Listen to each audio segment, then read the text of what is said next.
Lucifer, Prince of Darkness, Satan, the Dark One, the one with many names. Who art thou really? Tell us, what is your nature? Hi, my name is Fratello. I'm an astrologer, card reader, and magician. And I want to bring more magic into this world because I believe with a little more magic in our lives, the world would be a better place. Now, who is Lucifer really? Lucifer is not just one being, but actually three. And I don't mean a trinity or anything of the sorts. What I mean is that there are three kinds of Lucifers. And I would like to explain those three Lucifers. First off, we have the church Lucifer, which by extension is the Satanist Lucifer. Then we have the esoteric Lucifer. And finally, the one I adhere to is the pagan Lucifer. So, essentially, when we get to church Lucifer, I have to read from my notes here because there is a part of the Bible I just don't know by heart, and I don't know anything of the Bible by heart, just saying. So the church has actually mistranslated the part. In Isaiah 14, verse 12, we have what is written, "How art thou fallen from heaven, O Lucifer, son of the morning?" Well, this here is actually referring to the king of Babylon and not the opposer, Satan. And that is where we get false Bible translations from the King James Bible. They thought they were very proficient in Hebrew, but actually they weren't. So that's where we have a misinterpretation and a mistranslation all at once, and we equated Lucifer with Satan, and it just simply isn't true. And that's why I'm very sorry to say that a lot of Satanists out there are who equate Lucifer to Satan, which many of them actually don't do. They see them as two separate.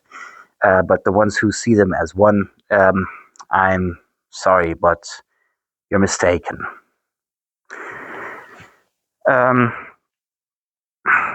Then we also have the esoteric Lucifer, which is found within the Freemasons, within Theosophy and Rosicrucians. So, as the church just saw Lucifer as pride and rebellion against God's, the esoteric Lucifer is one of, well, breaking the chains, freedom, and of knowledge. That's how Blavatsky put it. We also have modern practitioners just like Michael W. Ford, who also sees it as integrating the shadow and the light within oneself. Can be an atheistic view and can be a theistic view. We have a saying by Albert Pike, actually, that describes how the Freemasons thought of Lucifer himself. So, again, reading from my notes, says, "Lucifer the light bearer, strange and mysterious name to give to the spirit of darkness. Lucifer, the son of the morning, it is he who bears the light, and with its splendors intolerable blinds feeble, sensual, or selfish souls. Doubt it not."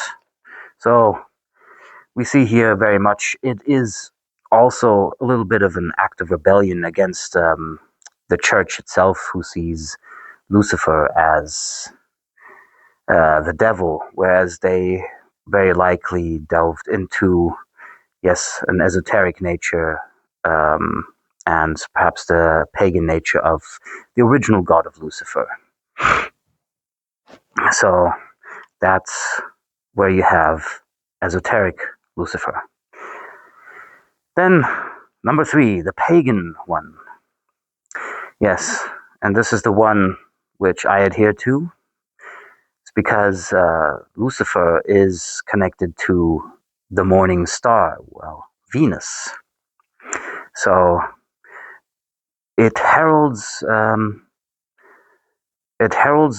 morning. So before you see the sun rising, you'll see the brightest star on the horizon, which is Venus, and which means that the darkest part of the night is over. It is therefore almost like a symbol of hope, but in the pagan way, it is not like an external hope. So you're not putting your hope into Christ.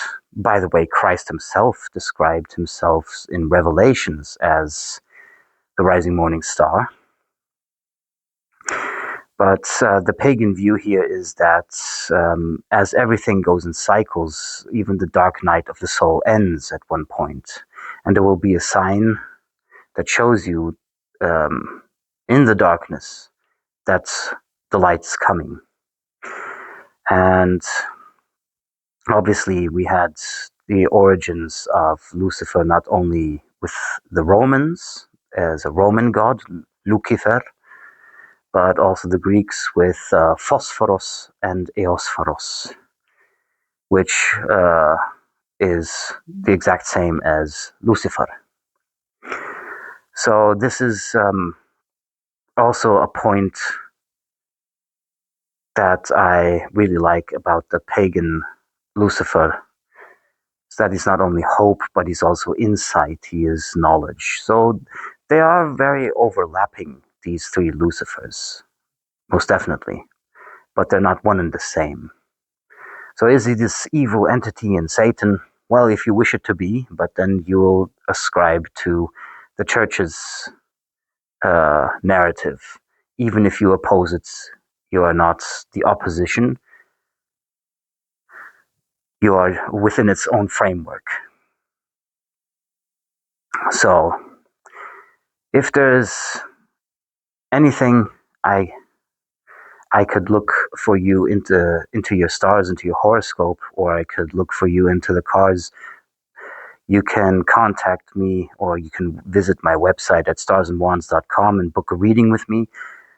Or if you want some magic, some spells done for you, love, money, happiness, or many more, then just send an email to me with your wishes at starsandwands@gmx.net. Thank you for watching this video, and I hope to see you in the next one.